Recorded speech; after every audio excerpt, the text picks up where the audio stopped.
Ladies and gentlemen, let us begin by looking squarely at the history. To understand the nature of the seismic shift currently taking place in Tehran, for the history of Iran is a sequence of upheavals filled with blood and tears, where stability is often just a thin veneer covering volcanoes waiting to erupt. If we look back at the past, from the revolution of 1979 to the Green Movement of 2009, we will see a brutal pattern that when the regime feels its existence is threatened, their reaction will always be extreme violence and intolerance. What we are witnessing today is not merely economic dissatisfaction or the currency sliding, but it has transformed into a core political demand aimed directly at the collapse of the incumbent government. According to intelligence information and human rights reports we have gathered, the current situation is far worse than what the public sees through brief news bulletins. We are talking about a shocking casualty figure with at least 538 people having perished in the riots, of which 490 were unarmed protesters. Let that number sink into our thinking for a moment. More than 500,000 lives lost in such a short time, and these are only the figures that human rights groups like Rana could verify amidst the thick fog of information suppression. The naked truth we must face is that the regime in Tehran is employing a classic iron fist tactic, but upgraded to a new level of brutality, as they are not just arresting, but conducting a wide-scale purge with over 10,600 people thrown into already overcrowded prisons. When a government is willing to arrest over 10,000 of its own citizens in just a few weeks, it shows they are terrified, but simultaneously demonstrates a resolve to maintain power at any cost.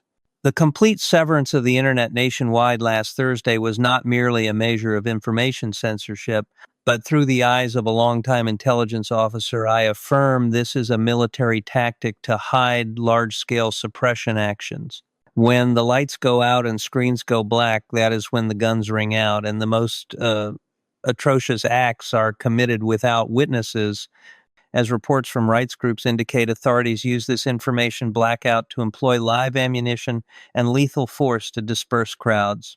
We have received scattered but extremely disturbing news about bodies of protesters being piled up in a warehouse in the Karizak area of Tehran, which was used as a temporary holding facility because official morgues had no room left, an image reminiscent of the worst nightmares of war.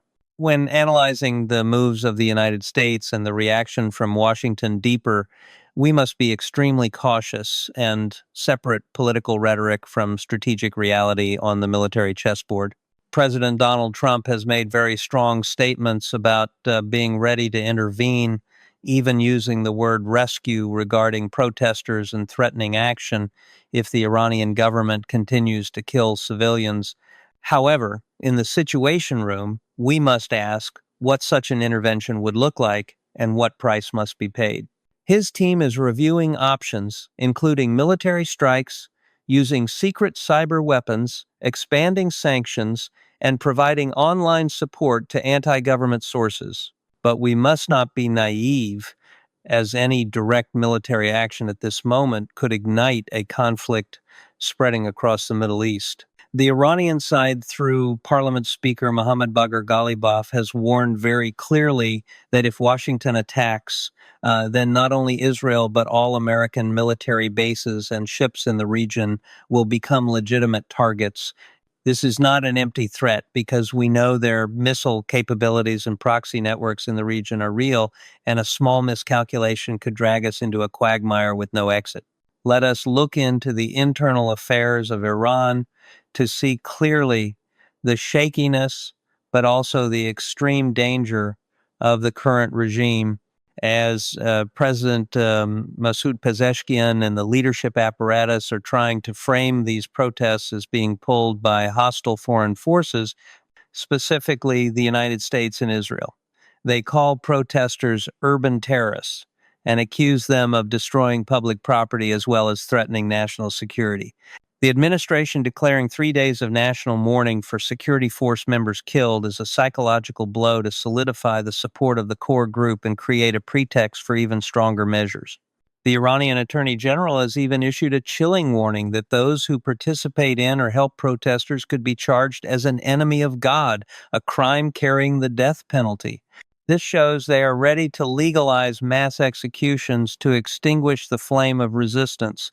However, the emergence of opposition figures like Reza Pahlavi, the son of the former Shah of Iran, is creating a new momentum as he calls for people to take to the streets and promises to return soon, creating an alternative symbol for desperate people to cling to. Yet, from a realistic perspective, transforming this moral support into actual regime change remains a long and thorny road when Iran's security apparatus still retains loyalty and control capabilities. The pragmatic solution for the United States in this context is not to dive headfirst into a hasty hot war, but rather a strategy of smart strangulation and calculated support. A direct military attack could backfire, turning the Iranian government from an oppressor into a victim of foreign invasion, thereby rousing national pride and consolidating power for them. Instead, we need to focus on breaching the information firewall, supporting technologies like Starlink satellites to ensure the flow of information from inside Iran to the world is not interrupted. We see that despite the blockade, videos and messages still leak out thanks to these efforts, revealing the truth about shootings of women and children at close range or martial law conditions in the city of Sari. The United States and allies need to increase maximum diplomatic and economic pressure, targeting individuals and organizations directly responsible for the crackdown, while coordinating closely with Israel to ensure deterrence without provoking a total war. We must remember that the ultimate goal is the freedom of the Iranian people, but the path there must not be paved with impulsive decisions that could lead to greater destruction. Finally, the burden of responsibility weighs heavily on our shoulders, not just for strategic interests, but for human lives. Every wrong decision in this sensitive moment is paid for in blood. The chants demanding freedom, the sounds of banging pots in North Tehran, or images of unarmed citizens facing armed police in Mashhad are stark reminders of human aspiration. Senator Lindsey Graham said the long nightmare of Iranians is coming to a close, but as someone who has seen too many conflicts, I must say that dawn often only comes after the darkest hour, and we may not yet have touched the bottom of brutality.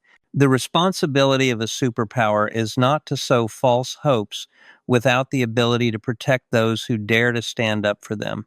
We must act decisively but wisely, because history will not judge us by eloquent words, but by the actual results of whether we prevented a humanitarian tragedy or inadvertently pushed a nation into the abyss of chaos and perpetual war.